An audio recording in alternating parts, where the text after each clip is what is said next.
Morning guys, welcome to Wowa's Vlog. Ayan, ang aga namin umalis ni Yukyok. Bibili kami ng malagkit, lutuin namin na Balenciana sa birthday ni Wowa. Nandito kami ngayon sa labas. Ayan o, ayan, may mga nagtitinda, tapos mayroon din pandesal dito. May pagkain na kakanin. Ayun si Wowo. Ayun si Wowo. Bibili siya ng malagkit. Ayan o. Kuha siya ng basahan niya sa sasakyan niyang badya.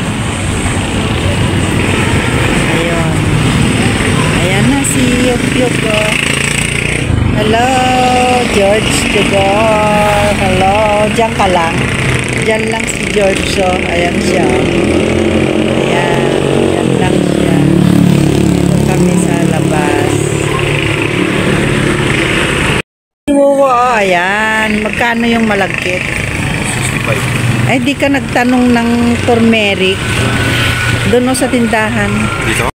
Good morning! Ngayong araw na to ay naisipan natin gumawa ng arroz Balenciana. Ang gamit ko. Ayan. Ayan.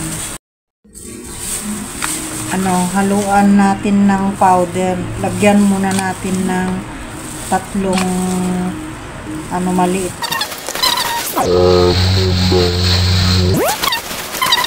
Ayan na siya guys. Nahaluan ko na. Tama na yung ganyang kulay niya. Kasi mahirap naman pagka sobrang dami, madilaw na madilaw. Magigisa na tayo ng ingredients ng Balenciana. May kulang yung resin nasa rep.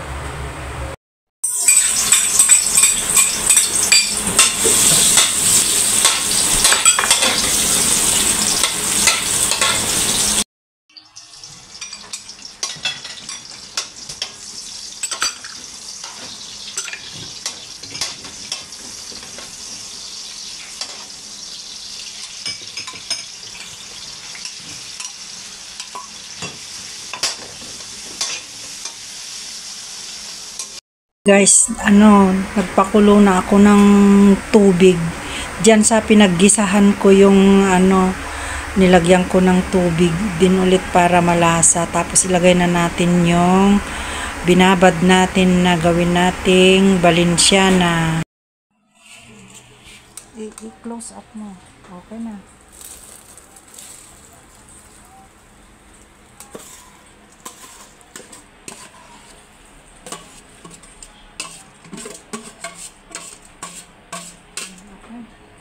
Di ba malagkit yan? Oo.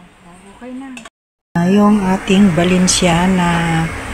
Kunting halo-halo na lang. Pwede na. Okay na. Ayan. Luto na ang ating Balenciana. Ayan.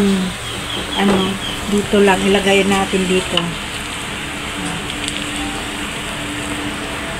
Tama na. Ayan na.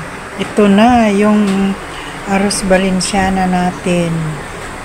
Luto na. Pwede nang serve. Kanamit gid ang luto ko na Balenciana.